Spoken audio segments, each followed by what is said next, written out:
que s'han de llegir, que t'adorms, no? Però el tema d'avui és fer servir aplicacions que estan al núvol. Aleshores, per explicar-vos una miqueta les aplicacions, que és el que veurem al final, que estan més de moda avui dia per treballar al núvol, en primer lloc tenim que saber amb precisió què és això del núvol, perquè tothom en parla tot el dia, que és el núvol, que és el cloud, que és la nube, però què és exactament el núvol, no? I fixeu-vos la imatge que us he preparat. Ara sí, si voleu, mitjançant el xat o mitjançant el micròfon, jo preferiria que responguéssiu pel xat, perquè així no feu xivarri a l'aula. Aquesta foto que us estic ensenyant, d'aquest objecte, quants de vosaltres sap què és aquest objecte? Vinga.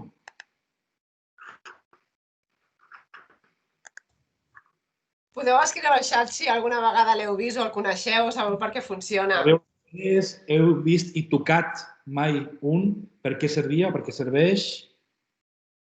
Vinga, endavant. No és pregunta d'examen, no hi ha respostes dolentes i no hi ha preguntes dolentes. Totes les respostes són benvingudes. Vinga, animeu-vos.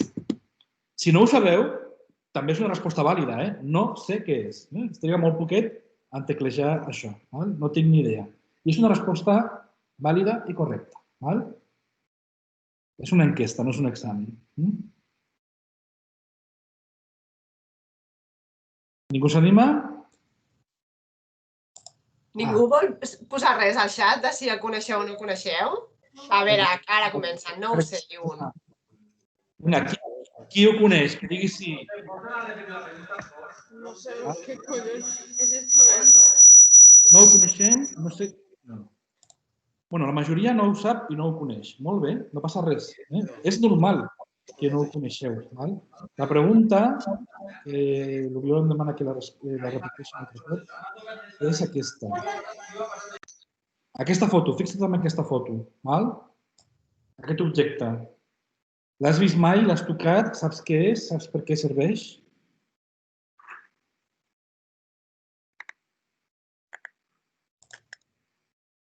Hi ha algú? Ningú. L'ha vist mai ni l'ha tocat. Doncs és important. Digues? Algú diu un disc dur. Bueno, L'Oriol diu un disc dur. Però no és exactament un disc dur, encara que s'hi assembla. Això és la manera d'emmagatzemar arxius que teníem. Ja ho sé. És un floppy, de 3,5. Un disquet de 3,5. Pot ser de doble cara, doble densitat. Bueno, però clar, tu ets una altra generació, Andreu, no? Claro, home, per això ho conec. És trampa, Això sembla ja una competició boomers contra zetas, no? No, no és això, no és cap competició. Però, efectivament, és el que se'n diu un disquet, un floppy disk, per emmagatzemar informació. I és el que fèiem servir per descarregar arxius fa, no sé, 20 anys, tampoc no tant. Clar, no tant des de la meva perspectiva. Des de la vostra perspectiva potser encara no havíeu nascut. Però penseu que dins de cada disquet d'aquests de plàstic que havia com a molt 1,5 mega d'informació. 1,5 mega d'informació avui dia són 4 fotos d'Instagram. Això és el màxim que cabia. Aleshores, quan havies d'instal·lar un programa, una aplicació al teu ordinador, venia una caixa, una capsa de cartró, i a dins de la capsa de cartró venia un sobre amb 10, 12, inclús de vegades 20 discos d'aquests. I tenies que anar entrant, sortint, agafar el segon, ficar-lo, treure'l, perquè s'acumulessin de mega i mig en mega i mig fins a acumular el total de l'instal·lador, que potser eren 25 megas, que en aquella època era dir, ostres, 25 megas una aplicació, això és una passada, això és l'AutoCAD, això és... I avui dia 25 megas, no sé, no és res. Són 2 minuts de vídeo amb baixa resolució. Clar, per què dic això? Algú de vosaltres ha respost que és un disc dur. S'assembla a un disc dur, perquè en aquella època també el disc dur era com una pila d'aquests discos ficats un literalment a sobre de l'altre per multiplicar la capacitat. Però abans un disc dur tenia 50 megabytes, 100 megabytes com a molt. I, bàsicament, tota la informació estava ja guardada, amb la qual cosa s'espatllava el disc dur i perdies tota la feina i perdies gairebé la vida, no? Bueno, com a acudit, fixeu-vos aquest acudit precisament que l'ha agafat d'una revista en anglès, no? Si cal, ho tradueixo, tot i que és bastant intuïtiu. Un pare que li diu al seu fill: escolta, nano, has vist mai això? Que és la mateixa pregunta que us he fet jo abans a vosaltres, no?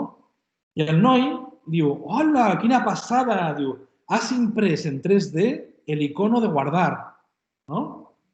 Clar, això, que és un acudit que s'entén bastant bé, realment és el que està passant. Hi ha moltes aplicacions que avui dia feu servir per fer els treballs de l'escola, per exemple, per picar els textos del treball de l'escola, que per guardar els canvis de l'arxiu que esteu fent, doncs teniu que clicar un botó que té un símbol, que té una icona que s'assembla a aquest. O sigui, tu estàs clicant un botó que té un dibuix d'una cosa que no has vist mai, però tu creus i no saps què vol dir aquell símbol, però tu saps que allò vol dir guardar. Però d'on ve? Ve d'aquí. El que passa que avui dia no té sentit que tu estiguis treballant amb una aplicació al teu ordinador per fer la feina de l'escola i que estiguis clicant a coses que tu no has vist a la teva vida. Llavors, tenim que canviar una miqueta aquest paradigma. Primer, perquè, evidentment, amb coses de plàstic que es poden perdre, que es poden trencar, que només podem guardar 1 mega, lògicament, d'aquí vam passar a altres dispositius que eren el típic... Bueno, això és una pila, però és igual, serveix, no? O aquest també, no? Una targeta aquestes SD, aquesta li cap, per exemple, 32 gigabytes, no? Fixeu-vos, són milers i milers i milers de vegades més que aquell floppy disk i és força més petit i força més resistent.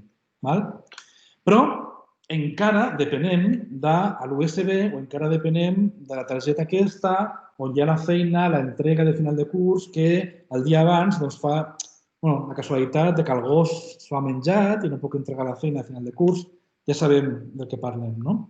Però això està canviant, perquè a partir d'ara tot el que nosaltres generem, guardem, gestionem, tota la feina ja no dependrà de que jo tingui que invertir en comprar un disc dur extern per fer una cosa que ja sona antic, que és fer-se una còpia de seguretat. Abans, les còpies de seguretat, quan dic abans em refereixo fa 10 anys, no gaire més. Les còpies de seguretat s'havien de fer una miqueta a mà. Havies de connectar un trasto similar a aquest, un disc dur extern, a un ordinador i després amb una aplicació dir totes les fotos, tots els arxius de la feina, tot ho guardes cada dia o cada setmana a un disc dur. El disc dur el desenganxaves, te l'enduies sota el braç per si de cas es cremava a l'oficina, doncs que t'agafés el disc dur a casa i poguessis salvar. Això, cada cop més, són coses del passat que no tornaran. Perquè ara tot està en núvol. Perquè directament no és que guardem coses i després fem una còpia de seguretat al núvol. És que ja directament les creem al núvol i ja queden guardades al núvol. I, al contrari, com a excepció, l'agafes del núvol, aquell arxiu que t'interessi, aquell vídeo o aquell que sigui, i te'l descarregues, que és el que molts de nosaltres fem avui dia. Volem descarregar-nos vídeos que estan en streaming, perquè potser estan només a YouTube. Aleshores, necessito una aplicació específica perquè literalment arranqui aquell vídeo que està a YouTube, que no deixa de ser el núvol, un núvol que és de Google, i convertir-lo en un arxiu que estigui al meu disc dur, al meu poder, perquè jo el pugui endur i no que tingui connexió a internet, perquè me l'enduc directament al mòbil o a un disc dur o a un aparell físic que és de la meva propietat. Mentre que el núvol no és de la meva propietat. Però, clar, quan jo fico la paraula cloud, la paraula núvol, he ficat aquí una fotografia abstracta, perquè sembla que un núvol és una cosa molt etèria, molt difusa, no sabem ben bé el que és. Però jo ara us ensenyaré una fotografia del núvol, de debò. L'aspecte que té de debò el núvol, que és aquest. Pregunta, penseu que això és una broma o no?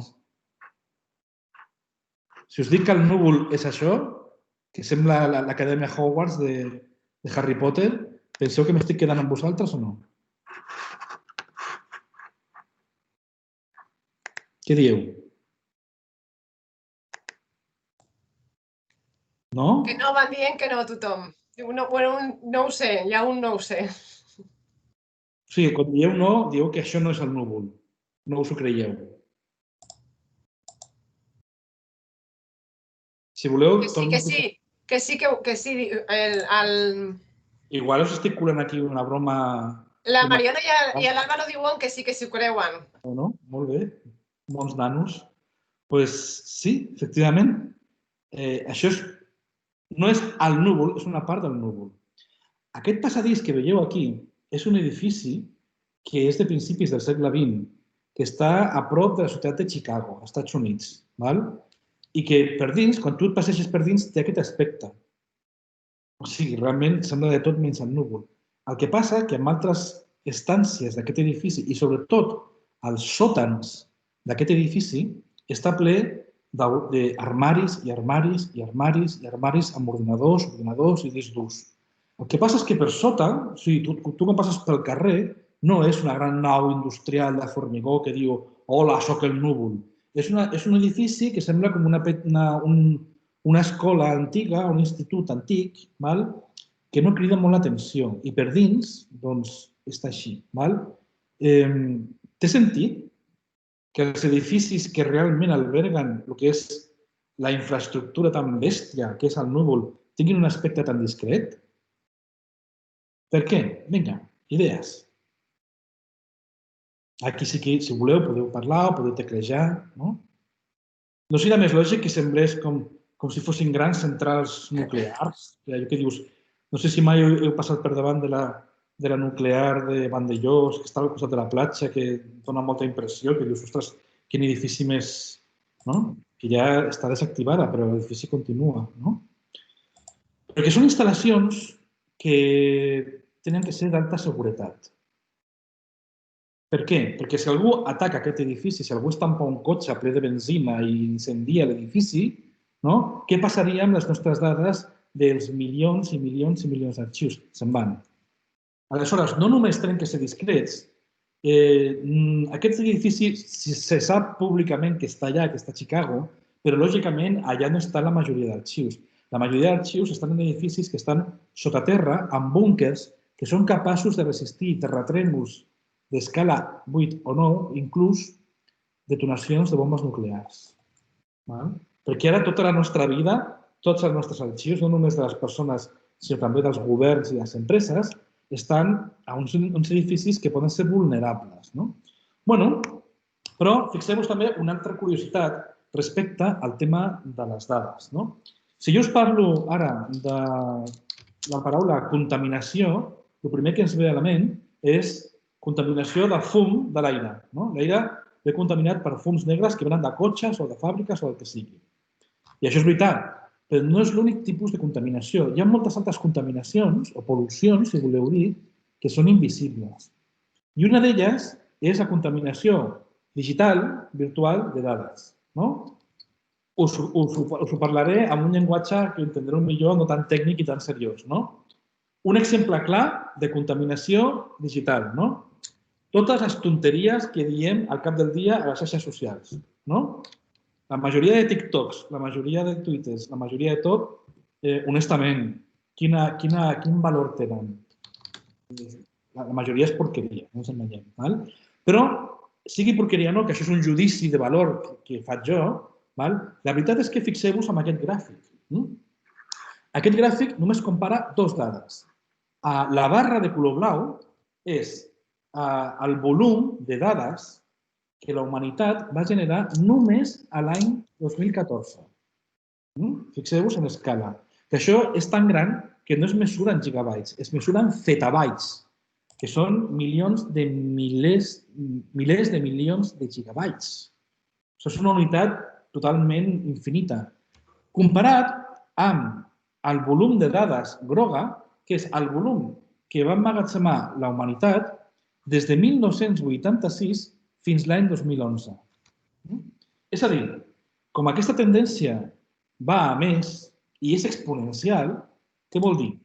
Que avui dia, any 2020, per exemple, la humanitat està generant més dades, sobretot digitals, en 6 mesos que en tota la seva història conjunta anterior. És a dir, des de la prehistòria, des dels homes i dones de les cavernes, fins al juliol de 2020, la humanitat ha generat menys informació, o millor dit, menys dades que des de juliol fins avui.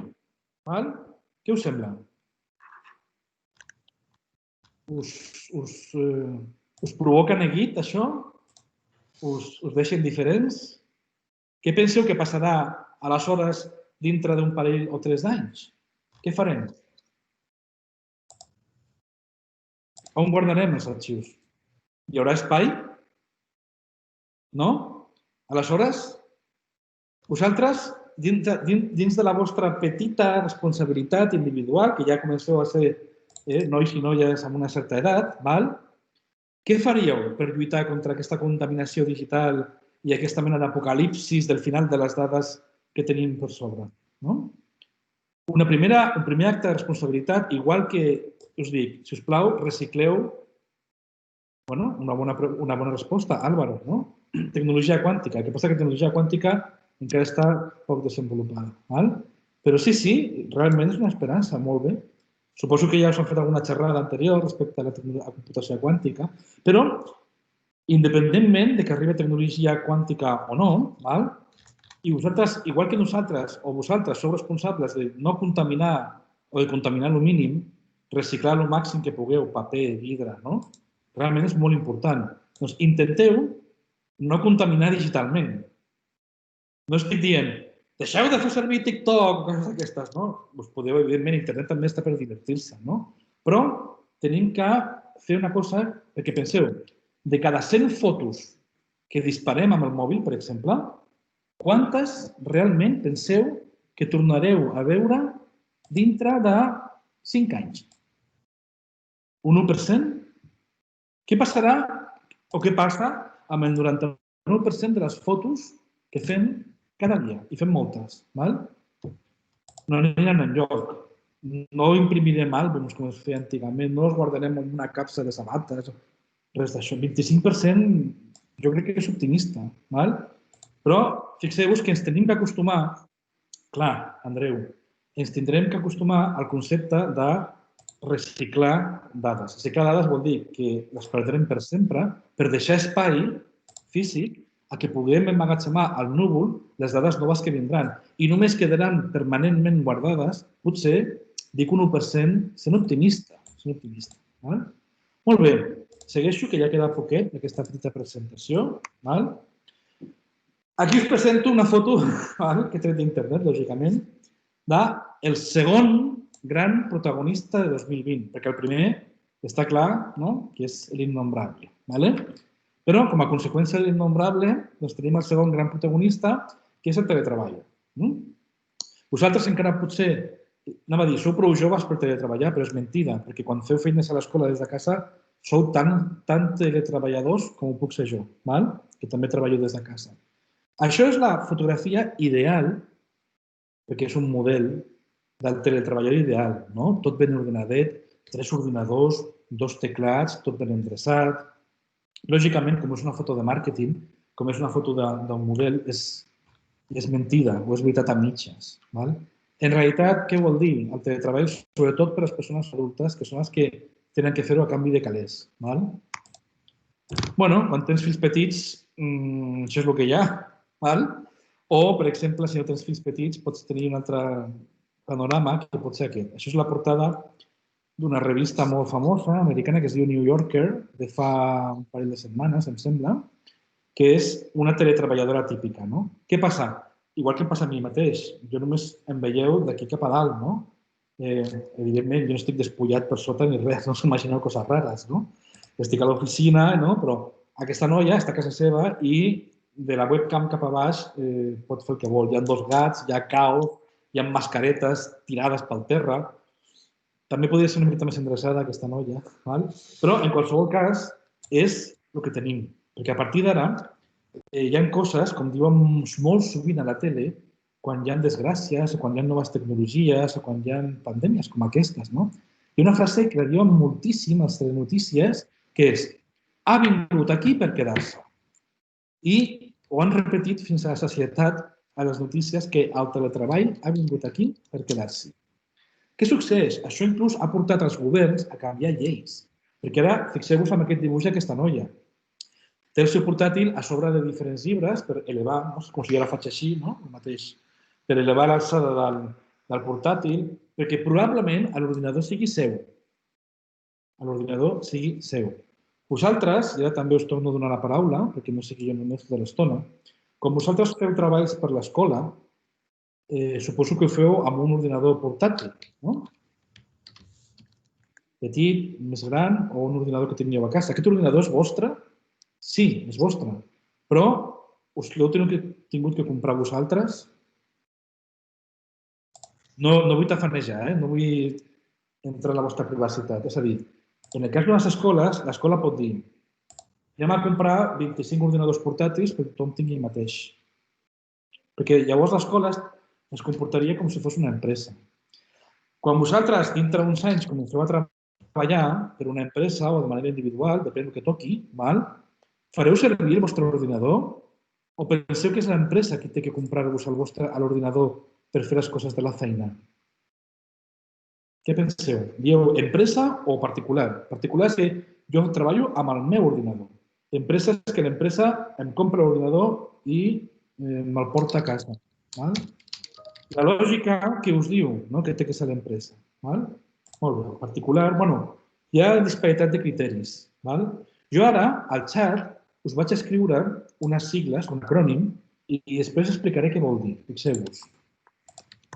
Aquest acrònim, aquestes sigles, B alta, Y o D, DIOT, en anglès, perquè està en anglès, feia uns pocs anys es va posar molt de moda a l'àmbit del treball, de les oficines. No només de les oficines, també d'algunes acadèmies o universitats. Vol dir en anglès, també ho escric, suposo que teniu un nivell d'anglès ja suficient, no? Vol dir això. Molt bé. Bring your own device.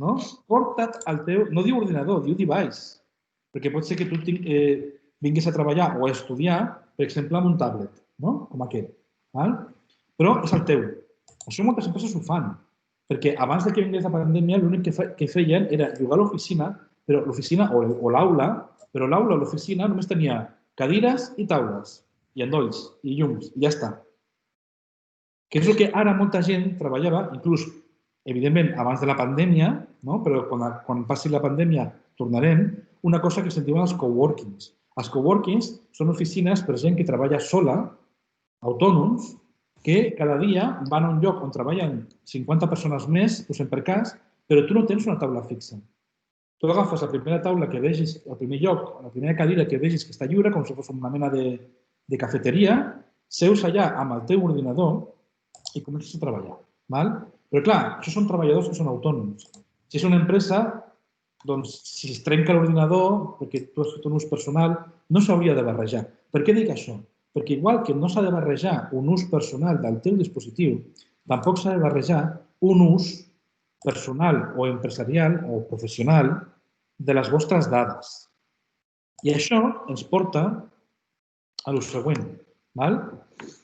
Quines feines, quines tasques professionals o també acadèmiques avui dia podem fer amb un dispositiu qualsevol, no cal que sigui el meu ordinador, amb el meu disc on està el meu tresor d'arxius, de vídeos i de fotos, sinó simplement per fer la feina diària de la tasca que m'encomani.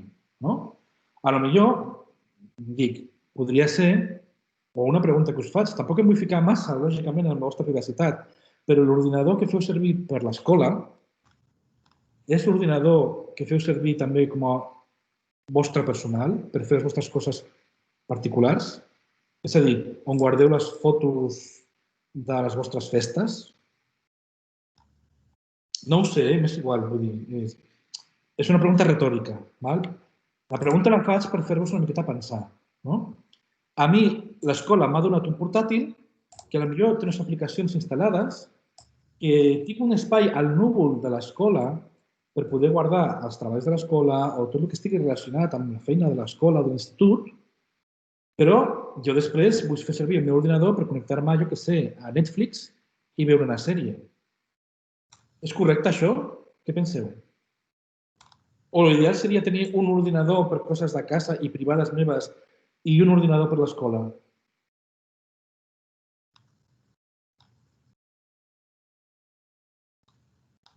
Bueno, si és possible, si tenim prou recursos per tenir aquests dos ordinadors, lògicament.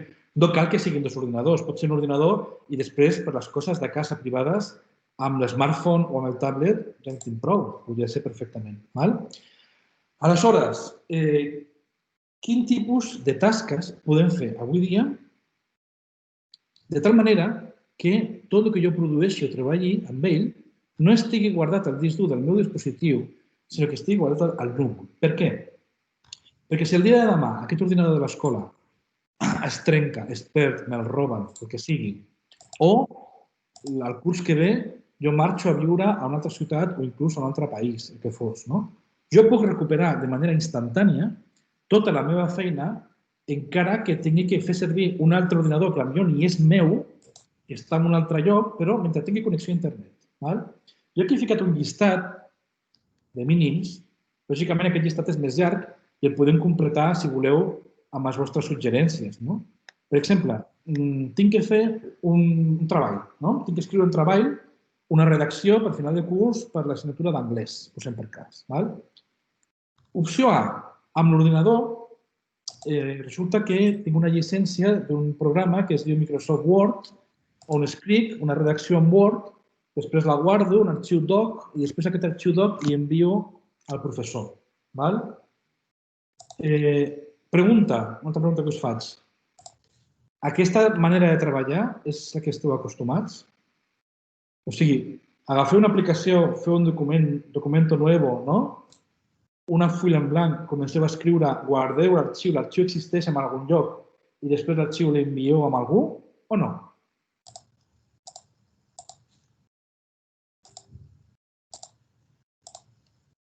És a dir, perquè aquesta feina, per poder entregar la feina, primer teníeu que crear l'arxiu al vostre dispositiu. Aquí hi ha un risc. Hi ha el risc de que se't pengi l'ordinador, de que l'arxiu li passi alguna cosa, de vegades que el típic, és que no m'ha arribat al correu i totes aquestes coses que passen, que com que de vegades són excuses perquè no hem fet la feina. Ara, el paradigma és diferent. El paradigma és que, i ara ho veureu, perquè jo us compartiré ara en temps real diferents aplicacions al núvol, és que l'arxiu que tu encetes, l'arxiu que tu comences, ja està només guardat al núvol. I, si vols, excepcionalment, t'hauràs de buscar la vida per mirar de guardar-te una còpia local, com si fos una còpia de seguretat per tu. Però ja l'arxiu que estàs escrivint ja està al núvol. De tal manera que si en aquell moment està allà a la llum, està allà a internet, o passa qualsevol desgràcia, tu no perds l'arxiu perquè s'ha quedat just en aquest punt, perquè està al núvol. Recordeu-vos, pot ser el núvol de Google, després veurem diferents marques, el núvol de Microsoft, que estan en el fons amb aquests edificis que estan en altres continents. Però tornem al llistat. Què podem fer? Podem escriure treballs, podem respondre a exàmens. Els professors poden corregir els exàmens que hem fet. Després, jo puc tenir un document que, en comptes que sigui un formulari on jo responc preguntes d'un examen típic, doncs és un dibuix que he fet amb l'ordinador. I aquest dibuix li dono a una altra persona perquè ho revisi. Puc gravar vídeos i editar-los per fer un treball de l'escola que, en comptes que sigui entregar un script, sigui entregar un petit vídeo. Doncs puc editar vídeo no només al meu ordinador, i ara faré una petita demostració, sinó que també ho puc fer. Puc començar al carrer, perquè estic gravant el vídeo amb el telèfon. Allà mateix al carrer puc començar a fer una edició del vídeo i després continuar la feina a la nit, a casa, ja tranquil·lament amb l'ordinador. I coses que estan més relacionades amb els negocis, amb coses més d'adults, que és signar contractes o mantenir catàlegs, per exemple. Abans de continuar, jo us animo a que em digueu 3 o 4 coses més per completar aquest llistat. Quins tipus de feines podrem fer a partir de ja i en el futur sense tenir present que m'haig de comprar un ordinador que ha de tenir un disc dur, sinó que en qualsevol ordinador que jo agafi per algun lloc, en un hotel, en una cafeteria, ja podria treballar des d'allà sense tenir que inclús, insisteixo, comprar un ordinador. Vinga, més feines. I després us comento casos reals casos de la vida real.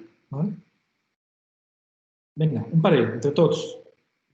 Penseu en feines que vosaltres podeu desenvolupar en el futur que pugueu fer des de qualsevol lloc. Perquè aquesta frase que podeu desenvolupar des de qualsevol lloc té implicacions molt fortes per la vida de la gent que després comentaré. Vinga, però primer, animeu-vos, va.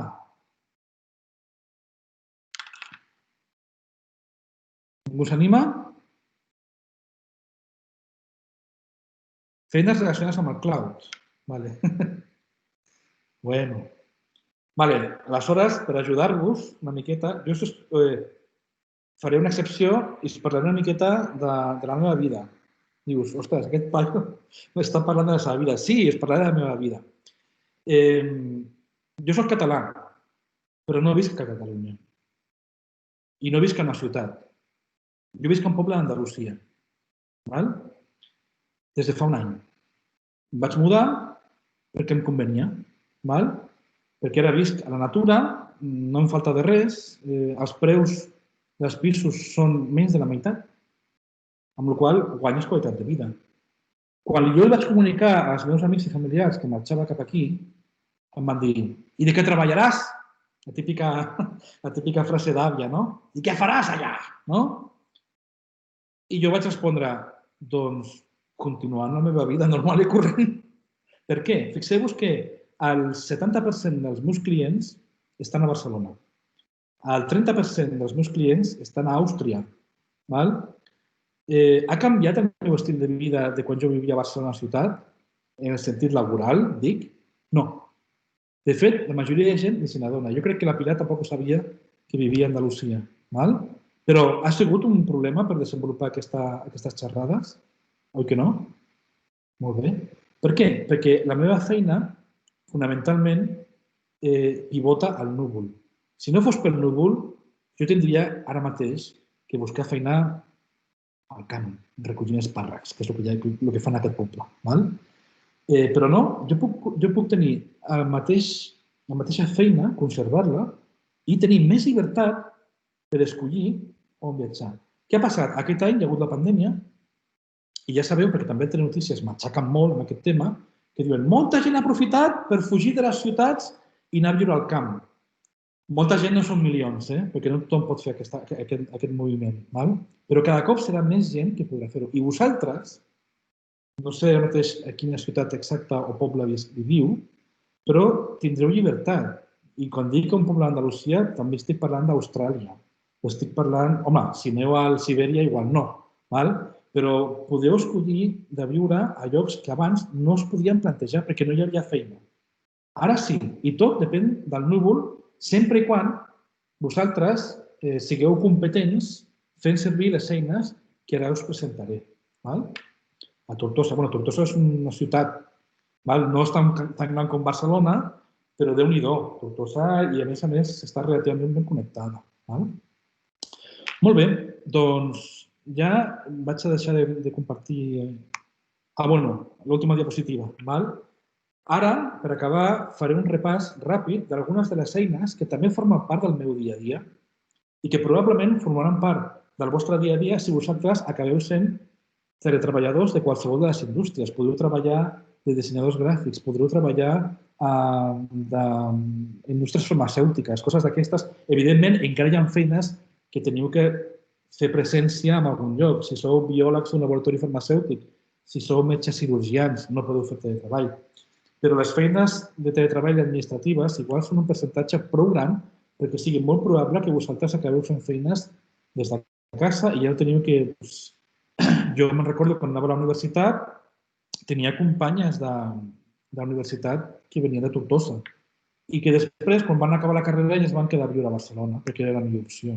I els pobles, no tant Tortosa, però pobles més petits es van despoblant. Doncs aquesta tendència pot ser invertida gràcies al tema del núvol i del teletreball perquè tenim accés omnipresent a les tasques. Aquí he ficat 5 icones de 5 serveis que jo ara parlaré per sobre d'ells.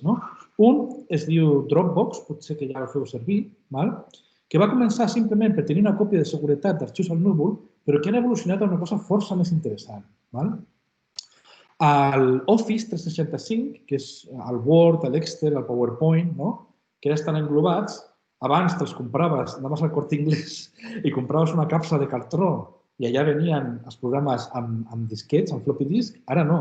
tu ara pagues una subscripció mensual o anual i tens accés al núvol, tot el núvol, a tots aquests programes. Després, aquesta icona, que és el mateix, però si us dediqueu a coses més de disseny gràfic o retoc fotogràfic, inclús, que és l'Adobe Creative Cloud. Això m'ho sona, que vaig ficar aigua.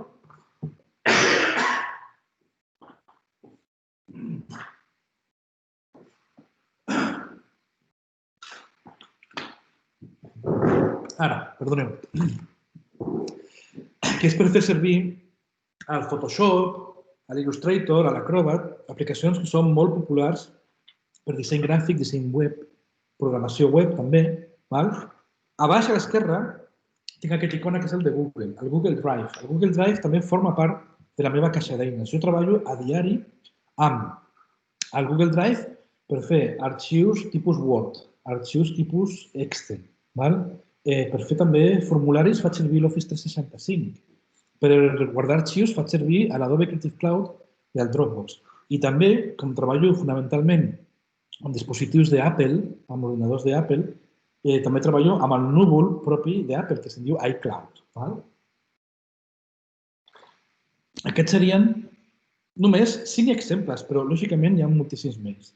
Ara, i fins que acabem la xerrada dintre d'un quart d'hora, farem una miqueta de petita demostració del que és cadascun d'ells. No sé per quin començar. Començarem, per exemple, amb el Dropbox. Pregunta, quants de vosaltres coneixeu Dropbox?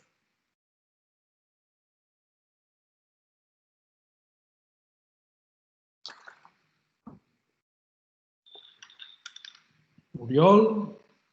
Qui més? Ningú més? Vale. Bueno, Dropbox, què vol dir? És un espai de gigas o terabytes, depenent si pagues o no pagues. Hi ha una fracció que és gratuïta i una altra que és de pagament, que té aquest aspecte. Tu pots agafar arxius del teu disc dur i guardar-los amb aquest núvol.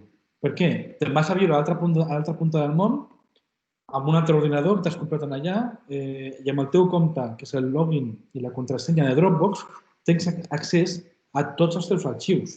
Jo tinc aquí arxius des de fa, no sé, més de 10 anys. Arxius que, per exemple, m'interessa tenir des del minut 1 que jo canvio d'ordinador o canvio d'ubicació, com ara el currículum o, no sé, la fotocòpia del DNI o coses d'aquestes. Però també coses de la feina del dia a dia o apunts de l'escola que estan organitzats amb carpetes. Per exemple, aquí tinc una carpeta d'apunts que puc entrar a dins i tinc, per exemple, una sèrie de PDFs. Aquests PDFs, què puc fer amb ells? Visualitzar-los directament, no cal que me'ls descarregui, o sigui, només em cal el navegador web per treballar amb ells i prou, o també, lògicament, si volgués, els podria descarregar. Fixeu-vos, els puc descarregar, els puc compartir amb una altra persona que també tingui aquest servei de Dropbox. És a dir, estan al meu núvol, però jo puc donar permís perquè una altra persona també pugui veure'ls, només veure'ls, o veure'ls i descarregar. I també, molt interessant i relacionat amb el tema de la feina, fixeu-vos que això és relativament nou a Dropbox, però cada cop hi ha més serveis que ho tenen. Enviar-li a algú perquè ho signi digitalment. Això també ho tenen, per exemple, Adobe. Veus? Té una aplicació específica de pagament, encara que és molt econòmica, que és per signar contractes a través de la xarxa. Per què us dic això? Jo abans he dit que el 70% dels meus clients estan a Barcelona, però el 30% estan a Àustria. Jo vaig començar a treballar per una empresa austríaca l'any 2010. I tenia que marxar 3 cops l'any, 15 dies, a viure allà, a Àustria. I després, quan acabava la feina, em donaven per signar un contracte amb un boli, signava i ja està. Fa 3 anys que no visito Àustria, però segueixo treballant amb ells. El que han fet és que jo treballo des de casa i tots els contractes, tot el que és la paperassa per poder cobrar, que és important, a cap i a la fi, com ho faig? Perquè jo rebo un correu d'aquests serveis que està amb el núvol, no és amb Dropbox, és un altre molt similar, tampoc és amb Adobe, és un altre molt similar, i jo literalment amb el ratolí faig, com veieu aquí, la signatura, i això és completament vàlid. I és vàlid perquè hi ha lleis d'entorns de països, com pot ser, clar, Àustria és la Unió Europea, hi ha una legislació de la Unió Europea que avala que això és perfectament legal. Amb la qual cosa, ells ja no tenen que gastar-se els calés en pagar-me un viatge d'avió i 15 nits d'hotel i estalviant calés, amb la qual cosa l'empresa guanya més calés, jo puc estar més temps a casa i és tot perfecte i la feina es fa exactament igual. Val? Què més? Google Drive. Vinga, una altra pregunta. Quants de vosaltres heu treballat mai amb el Google Drive?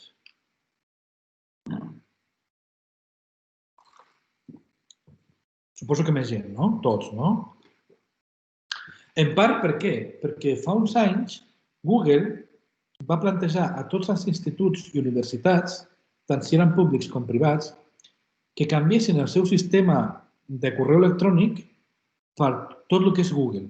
Llavors, ara totes les universitats, escoles i instituts tenen una mena de correu electrònic que s'assembla molt al Gmail, al Google Mail, però amb el logotip de l'escola, amb el logotip de la universitat, perquè Google els implanta sense cap cost, totalment gratis.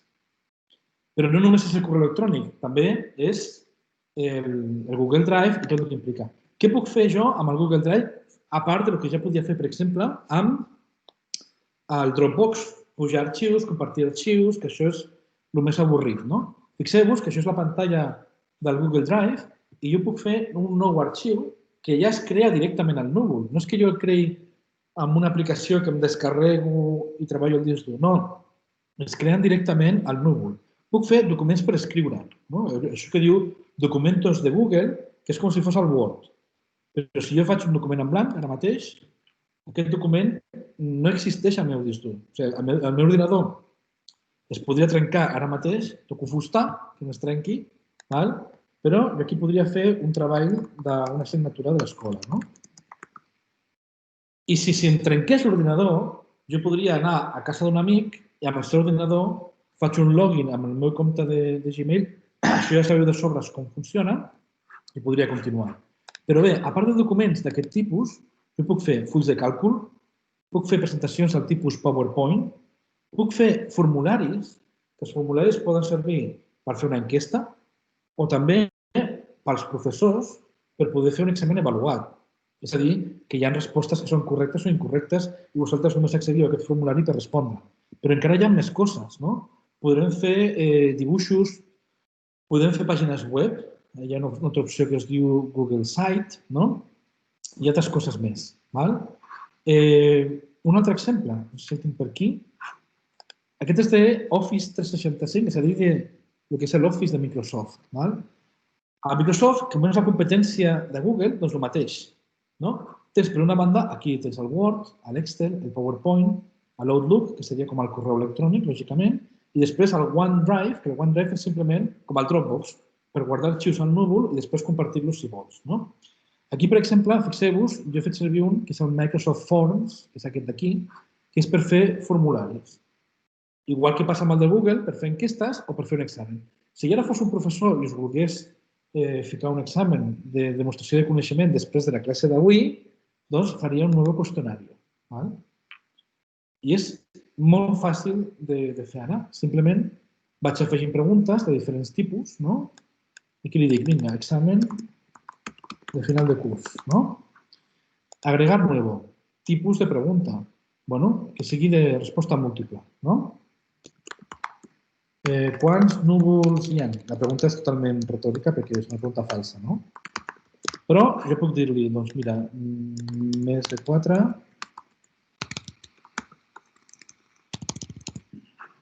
i menys de 4. I a qualsevol dels dos, amb un sol clic, puc dir-li que és la resposta correcta. I quan he acabat, també amb un sol clic, ho puc enviar i això es transforma en una URL que tens 2 o 3 dies, els que tu diguis, per poder respondre i automàticament tu reps les respostes de tothom, siguin un alumne, 10 o 100 alumnes. M'és completament igual. Però aquestes respostes dels alumnes que ja inclou la nota, on es guarda? Doncs es guarda directament amb un full de càlcul i un full de càlcul que on estarà? Al núvol, perquè dintre de Microsoft Forms també ve inclòs l'Excel, però és un Excel que no està al teu ordinador instal·lat, que està al núvol. Tota l'estona jo estic treballant amb diferents aplicacions però no he sortit del navegador. No he sortit del navegador en cap moment. Molt bé. Un altre exemple, per canviar una miqueta per canviar una miqueta d'estil, perdoneu, és un flux de treball,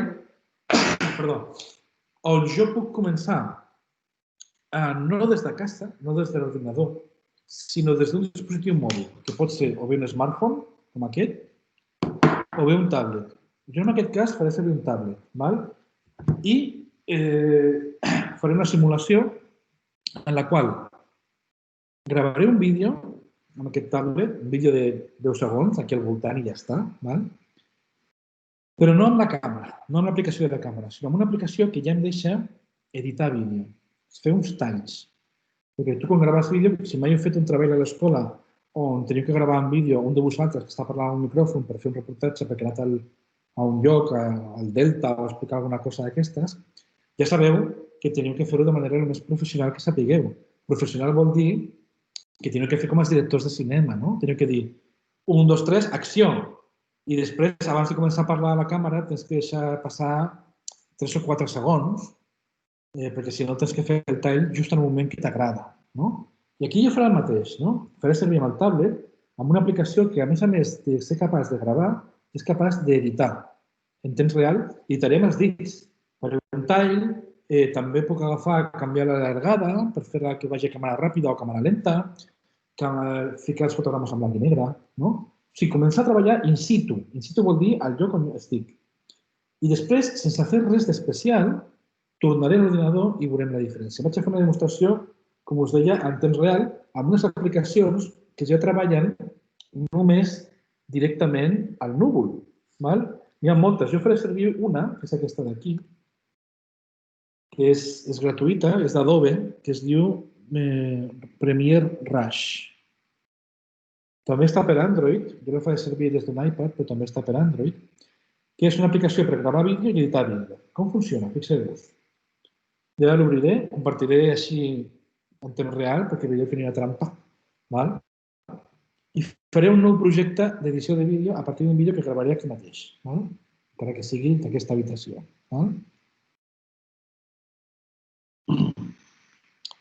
Ara sortirà, ara carregarà tots els projectes que tinguin aquí i faré un projecte nou.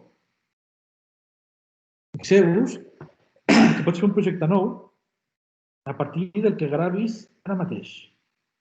Llavors vaig escollir la càmera i fixeu-vos que ara, veus, jo podria, tinc accés a la càmera i ara faré un petit traveling totalment ensupit del que veig des de la meva cadira, incloent-hi a vosaltres. Molt bé. Quan ja he guardat el vídeo, fixeu-vos que tancaré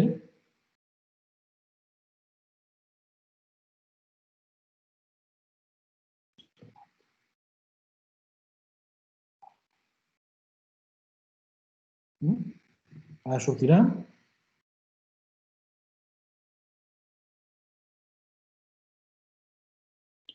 Sortirà una pantalla, us ho tinc que ensenyar així perquè de moment no puc ensenyar-vos d'una altra manera.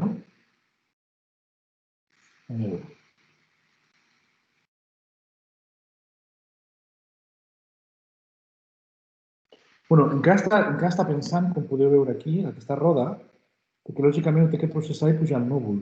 Però quan hagi acabat, fixeu-vos, això és el que he gravat. Això és el que veia a la meva càmera i aquí sota està la seqüència de vídeo. No passa res. Jo aquí podria fer tota una sèrie de talls, efectes especials, però dic, no, això és molt incòmode, prefereixo continuar treballant des de l'ordinador. Doncs no tinc que fer res especial. Simplement, el que haig de fer és obrir la mateixa aplicació al meu ordinador, a l'equivalent, però a la versió d'ordinador. Que aquesta és una aplicació que jo tinc instal·lada, que es diu igual, es diu Premiere Rush. Després, per acabar, faré el mateix, però amb una aplicació que no cal que et descarreguis i t'instal·lis, sinó que pots entrar directament amb ella, com sempre, des del navegador. Ara, quan s'obri del tot aquesta aplicació, que es diu Premiere Rush, sense que jo faci res, ja em trobaré el meu projecte aquest que jo acabo de gravar, m'està esperant en allà, que s'ha sincronitzat de manera automàtica. I, tranquil·lament, ja amb el ratolí, faré els talls, faré els efectes especials de llums o de temps o el que calgui. Ficaré una banda sonora, val? I és la manera de treballar que tenim. És a dir, puc treballar al carrer sobre la marxa i això avui dia, creieu-me, ho fan les teles. O sigui, les televisions, quan envien a un reporter, el reporter, a part amb la càmera, va amb un portàtil. Perquè tot just després d'haver gravat, que potser està a 100 quilòmetres de la redacció, amb el portàtil, el cotxe, ja fa un primer tall amb aplicacions d'aquest tipus. Val? I després de fer el tall, doncs, segueix a l'ordinador. Val? A veure.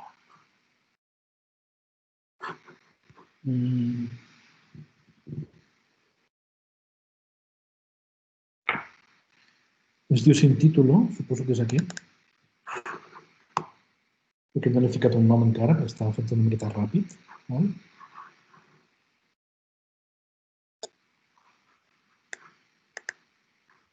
Però, veieu, aquesta és la mateixa seqüència que jo he gravat.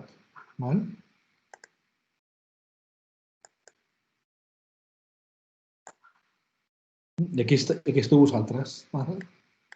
En vertical, en horitzontal, en la proporció d'escala que jo vulgui. Aleshores podria dir, només m'interessa la pantalla de sortir vosaltres. Tinc eines molt bàsiques on jo puc fer un tall, puc tallar, decidir quedar-me només amb aquesta part del vídeo, i a partir d'aquí canviar-hi, per exemple, l'aspecte dels colors, ficar en blanc i negre, continuar la feina. Però l'objectiu ara no és aprendre exactament com funciona un programa com aquests d'edició de vídeo, sinó més aviat que veieu la manera de treballar. És a dir, la manera de treballar és jo tinc un dispositiu que és meu, que és, per exemple, el telèfon. Faig la meitat de la feina al carrer amb el meu telèfon. I després completo la feina amb l'ordinador que és de l'escola i que està a casa meva, per exemple. Doncs això mateix, ja que estem parlant de programes d'Adobe, ho podeu fer servir amb una pàgina que es diu Spark, Adobe Spark, que és gratuïta, on podeu fer gràfics per xarxes socials, petits vídeos, inclús petites pàgines web. Tu li dius, empezar ahora, no? La diferència és que amb el mòbil tenia que descarregar-me aquesta aplicació que es diu Rush, que és gratuïta. Amb l'ordinador fer el mateix, però ja tinc que descarregar aplicacions. Aquí no cal descarregar res. Simplement, des del navegador online, tu decideixes fer o una presentació online tipus PowerPoint, o una publicació d'Instagram, o una pàgina web, o un petit vídeo. El que vulguis, amb el botó més, jo puc decidir fer un vídeo que en comptes de tenir per descarregar una aplicació, doncs directament des d'aquí vaig afegint fotos, no? Li fiquem un nom. Fotos, textos, clips de vídeo, per exemple, explicar una història, no? Això us pot servir com una eina per presentar algun treball de final de curs, no? En comptes de presentar-lo en paper, doncs el presentes com una mena de presentació en format vídeo que només està al núvol. I com ja està al núvol, no cal que li envieu res al professor. Al professor només li he d'enviar una URL, no? I ja està. Seus aquí, veus? Cadascuna de les diapositives tu la pots omplir amb textos, amb imatges o amb un vídeo que sí que tinguis al teu disc dur, i així vas fent. I al final, insisteixo, tu el que vas entregant és com he fet jo amb la presentació que hem vist al principi. Si a algú li interessa quedar-se amb aquesta presentació, l'última diapositiva és un codi QR. Si ara mateix agafeu els vostres telèfons mòbils, si teniu una aplicació de captura de codi QR, que suposo o entenc que sí, doncs si feu una foto a aquesta presentació, ja la tindreu al telèfon al cap de 30 segons. Perquè jo l'he fet amb un programa, però he guardat una còpia local, això és cert, però sobretot l'he pujat al núvol. Si demà tinc que fer aquesta presentació i algú me la demana en un altre lloc i trobo que no estic a casa meva i estic de vacances, estic a un hotel, doncs agafo un ordinador de l'hotel, com sé l'adreça URL, l'ensenyo i ja està, és una adreça pública. Doncs això és exactament la filosofia de treball que us volia transmetre. Ja no depenem d'un dispositiu de 2 ni de 3, sinó de connectivitat a la xarxa i de tenir un compte amb Google, amb Microsoft, amb Adobe. Alguns són gratuïts, altres no, però tampoc estem parlant d'uns preus que siguin més cars que el que pagues mensualment pel telèfon mòbil. 20, 30, 40 euros com a molt. Molt bé, doncs si teniu cap pregunta afegida, deixem 4 o 5 minutets abans de concloure la sessió aquesta.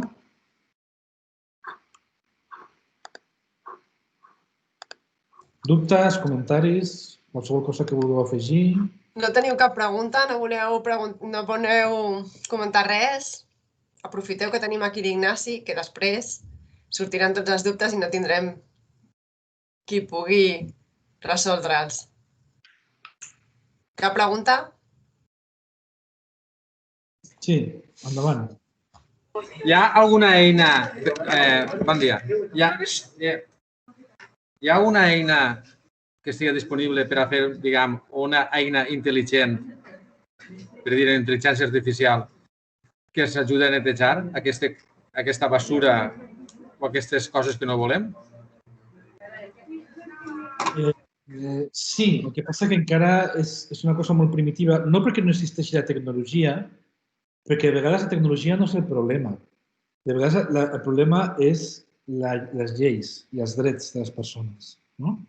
Perquè un robot automàtic que tingui intel·ligència artificial tingui la potestat d'entrar a informació privada teva, aquí cal un marc legal. I ja sabeu que hi ha les lleis de protecció de dades on, per exemple, les empreses estan obligades per llei a preservar durant 5 anys tots els arxius que estiguin als seus servidors de tothom, sigui el que sigui.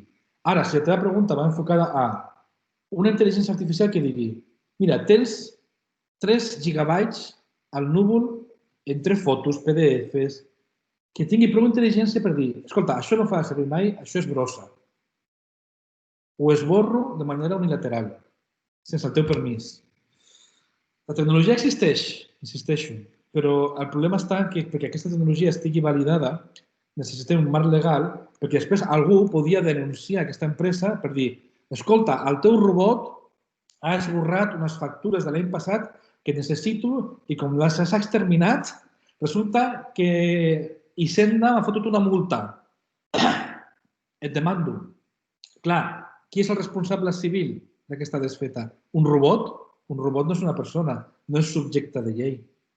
En tot cas seria l'empresa i les empreses no volen enfrontar-se a aquests problemes potencials. Sovint la tecnologia, i això amb la xerrada que vam fer dimarts sobre l'internet de les coses, que també inclou la intel·ligència artificial, sovint el problema gros de la tecnologia són les lleis i els conflictes d'interessos entre drets personals, drets comunitaris, dret comercial. Però sí, no costaria res i això ho fa molt al Gmail. Al Google Mail, de vegades a mi, sense jo demanar-li res, em diu escolta, hi ha un correu de fulanito de fa 5 dies que no ha respost. El responem o què? No, però igual m'he barallat amb fulanito, no vull respondre mai, no ho sé. Per dir alguna cosa. Quina llibertat es pren la intel·ligència artificial del Gmail per dir-me que tinc que respondre al fulanito? Per què amb ell i no amb un altre? Això genera sensació d'intromissió a la nostra privacitat, que és, insisteixo, l'apartat més delicat. Aviam, l'Oriol ha fet una pregunta, que estic a punt de llegir, que diu, per a què serveix disposar d'un servidor cloud en el cas que el desenvolupis tu? Quina finalitat pots donar-li servei als teus clients? Sí, per exemple, hi ha núvols que no són de Google, que no són... Hi ha empreses privades petites, empreses a la millor de 5 o 10 empleats, que pot estar Tortosa, que es dediquen a fer clouds que són més cars perquè el de Google és gratuït, però a canvi tens drets. Perquè Google pot tafanejar i tafaneja i entra al teu correu i llegeix el teu correu.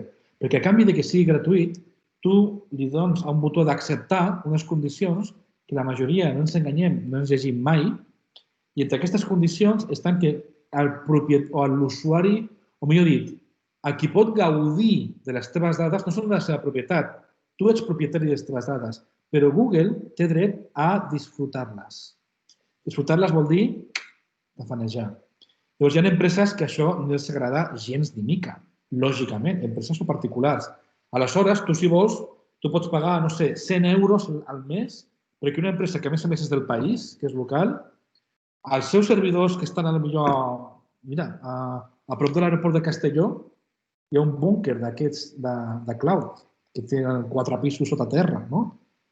I les dades estan allà i no comercien amb elles, no fan negoci amb les teves dades. És millor que tenir un disc dur, perquè tu no tens capacitat per tenir un disc dur tan bèstia com aquest, però a cap d'una quota mensual raonable estan a un núvol que saps que estan segurs les teves dades i ningú les tafaneja i ningú fa comerç amb elles. Què més?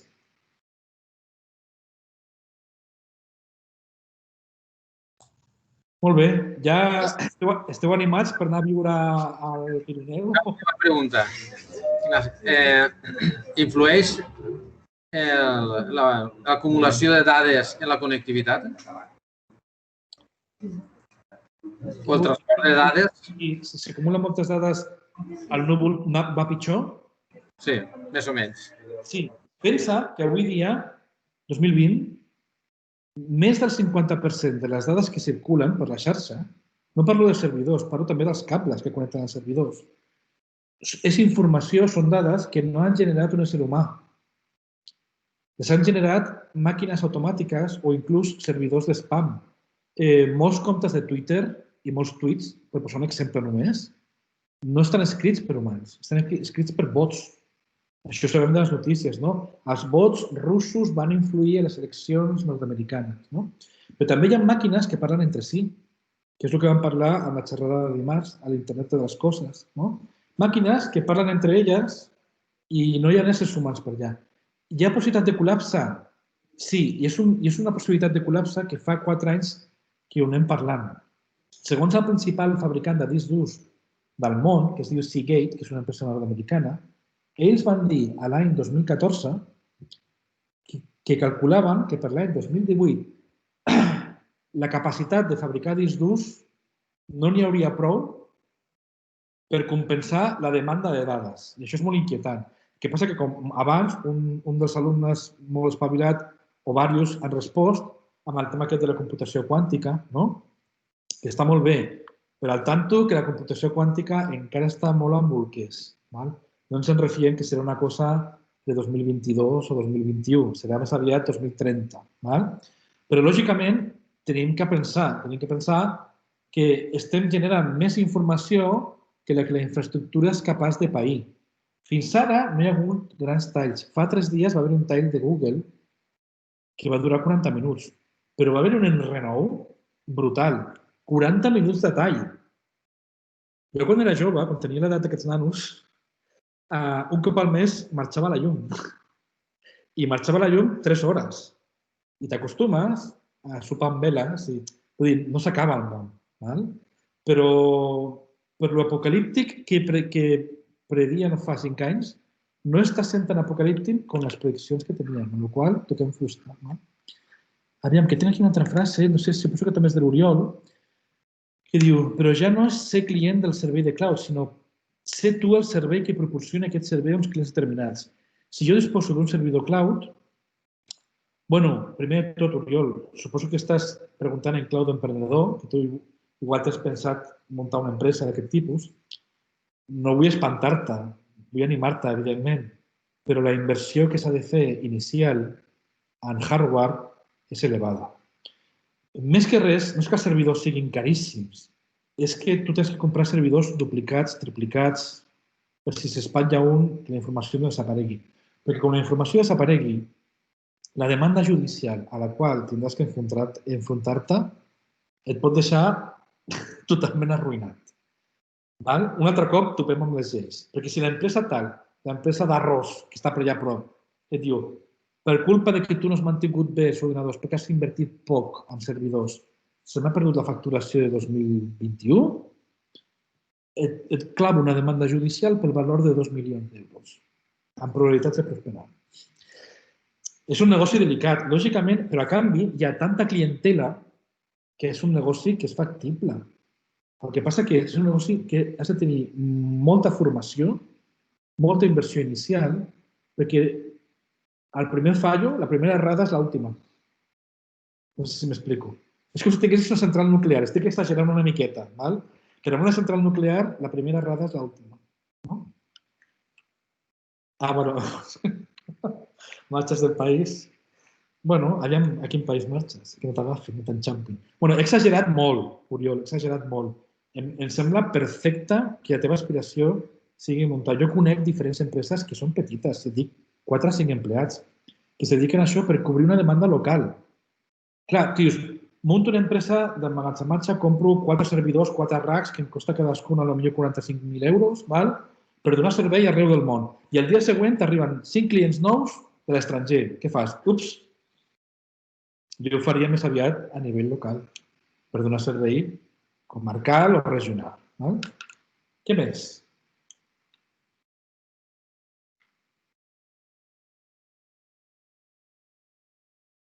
Molt bé. Doncs, moltes gràcies. Ja estaria tot, diuen per aquí. Moltes gràcies per la vostra paciència. Sou un grup molt maco. Val? I res, us animo a que a partir d'ara sigueu més lliures a l'hora de muntar un projecte de vida personal i professional, més que no pas que hem sigut la nostra generació anterior. D'acord? Moltíssimes gràcies a tots, gràcies per la participació. Gràcies, Ignasi, un altre cop. I ens veiem en una altra activitat de l'IFES. Que tingueu un molt bon dia a tots i gràcies de nou per la vostra participació. Adeu!